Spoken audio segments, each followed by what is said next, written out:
Je 3. december a my sa hlásime z Dolného Hričova, kde práve prebieha netradičná hasická súťaž o vianočného kapra.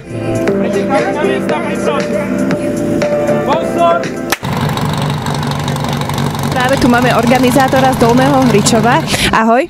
Zdravím. Ja by som sa ťa chcela opýtať, na koľkatom ročníku súťaže o vianočného kapra práve sme? Momentálne prebieha 5. ročník vianočného kapra v Dolnom Hričove. A koľko tu máme tímov? Momentálne máme odbehnutých 13 tímov, ďalších 20 nás ešte čaká a ďalšie týmy sú ešte na ceste. Čo viedlo dobrovoľný hasičský zbor v Dolnom Hričove k založeniu takejto súťaže? Keďže sezóna u hasičov už netrvá 2 mesiace, ako to kedysi bolo zvykom a preťahujú sa nám vlastne tieto zimné mesiace a nemali sme čo robiť, tak vznikla vlastne myšlienka, že by sme usporiadali vlastne súťaž o vianočného kapra, ktorá ešte v našom okolí nebola. A vieš nám povedať, že ktorý tím je zhruba taký najvzdialenejší? Tento rok tu máme vlastne návštevu z Českej republiky a to sú Horní Mnecholupy.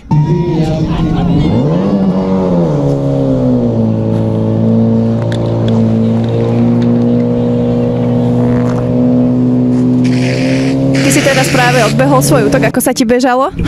Dobře. A čo ťa Trochu bahno. Čo ťa prilákalo na túto súťaž ku nám? Byli jsme pozvaní od místních a hlavně mě zaujalo, že se to běhá v zimě. Táto súťaž má už také, povedal by som, svoje čaro, pretože každý myslí na Vianoce a taký ten kaprík sa môže vždycky hodiť a je to bonus. Pri tom takom by som povedal predvianočnom zhone, keď sa tie ryby naháňajú do chladničky na vianočný stôl. Mal si nejakých svojich favoritov, keďže si videl štartovku deň vopred, povedal si, že títo by to mohli možno vyhrať? Určite to bola Mojšová Lučka, ale Mojš pokazil túto na koši, to ste videli aj vy. No a samozrejme domácich. Ono sa hovorí, že doma by sa vyhrávať určite nemalo, ale domáci túto tradíciu porušili, myslím si, že zatiaľ aj u mužov, aj u žien.